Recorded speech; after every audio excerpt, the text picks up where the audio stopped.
It is a deed both cosmic and petty that brings about the wrath of spring.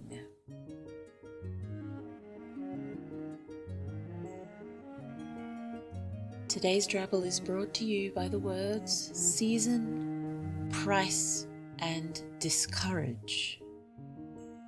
And now, another drabble by your favourite magical library in human skin. Arms drape around winter's hunched shoulders. They're mine, and they're warm. So is she. Too warm.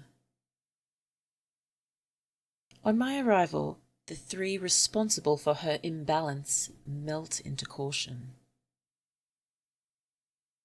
Then, piss off, Spring. One schoolyard bully recovers his customary sneer. My flowery tendrils creep in quiet threat. Summer's rage would scorch. Autumn's would be cool. But the wrath of spring is a season more subtle.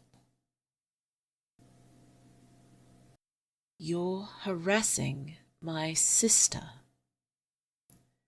My malice delicate, I lay out their sins. You intentionally discourage winter's arrival, disturbing the balance of nature for pizza. You know how much Pizza Petey's hikes up its prices in winter? Hello. In the current timeline, as far as I am aware, I am still Moonfeather Blue, fantasy writer and magical library in human skin. Thank you so much for experiencing this seasonal schoolyard bullying scene with me. If you liked it, please like it. One cannot flourish on views alone. Can one? I think watch hours are technically more important than views, aren't they? Can one flourish on watch hours alone? Blue is not sure. Even if one can, likes definitely cannot hurt. Thank you in advance for the lovely likes. We have reached the third of 4 drabbles I wrote during a live stream last year. If you haven't surmised, that is the word Blue was trying to say. If you haven't surmised from the fact of Blue being a library, Blue does love human personifications of pretty much everything. Human versions of institutions such as libraries, clearly. A museum in human skin would also be very cool, as would a university or a stadium or an entire city. Concepts personified, I think, work very well too, such as the human personification of virtues, kindness, modesty, etc., etc. That's very nice. What about human personifications of words such as idiosyncratic or excessive? So it's like when they say, if you look up example word in the dictionary, you'll see a picture of human personification of example word. Ooh, the human personification of mathematics.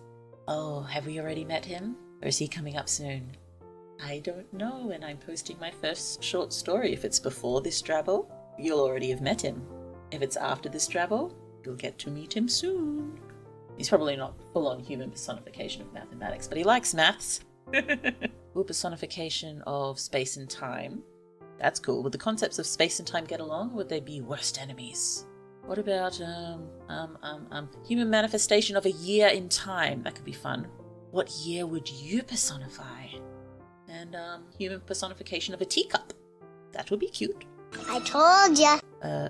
That's probably more than enough. More than enough. So, given all of that, the fact that I thought of the 4 seasons literally being human sisters isn't so unusual. It is interesting to think about, if seasons were human, how they're treated. That would have such a huge effect on the weather and the world at large. Oh, look, background change. We're playing around a bit more. Do you like this? Do you like changing between backgrounds? How did we get here? But yes, I think Spring is 100% justified in her rage. Imagine bullying a little girl, knowing that if you upset her enough, you will delay the arrival of winter, whatever benefit that gives to the bullier, even if it is as petty as pizza.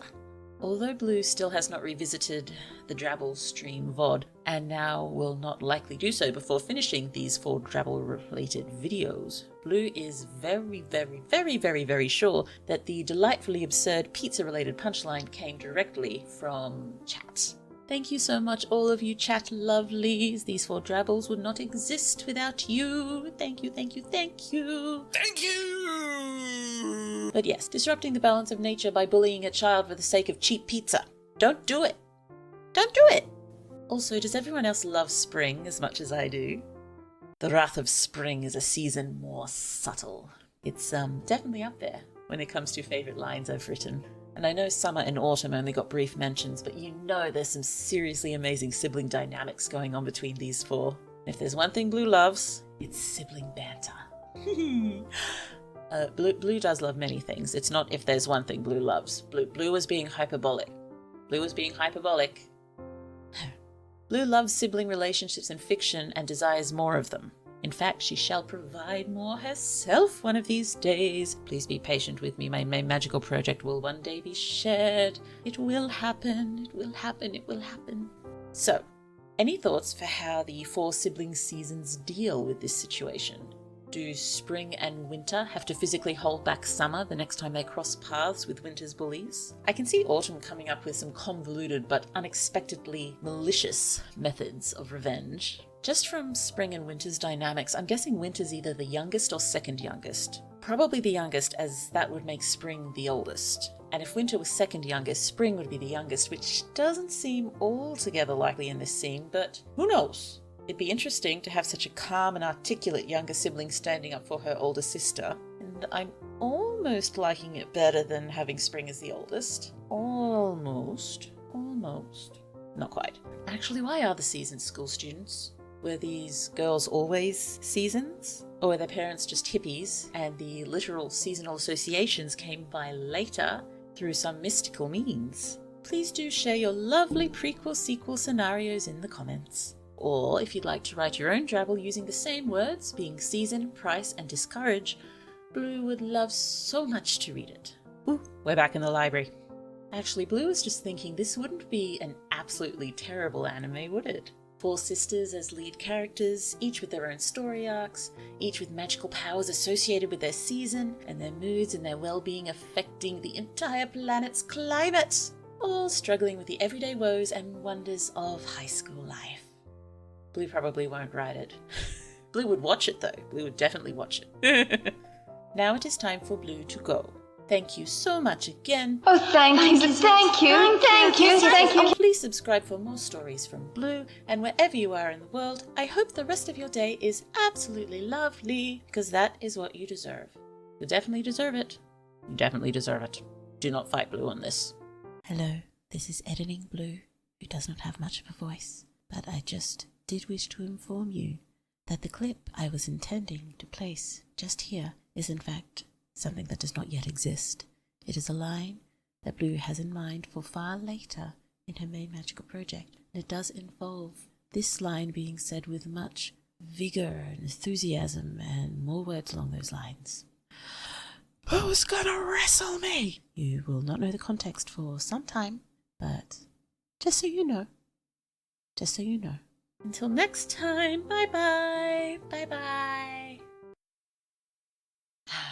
The wrath of spring. Such a good line. It is a deed both cosmic and petty that brings about the wrath of spring. Is it wrath or wrath? Which one sounds better? Whichever it is, it's got to have the roll, the W, roll. It is a deed both cosmic and petty that brings about the wrath of spring. I don't know which one sounds better.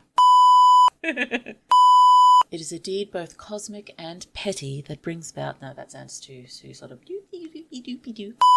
It is a deed both cosmic and petty that brings about... No, petty didn't sound good enough there. Come on, Blue! It is a deed both cosmic and petty that brings about the wrath of spring. I think I went too quickly on wrath there, but hopefully I've got enough to choose from. Choo choo choo choo choo. Blue is too silly.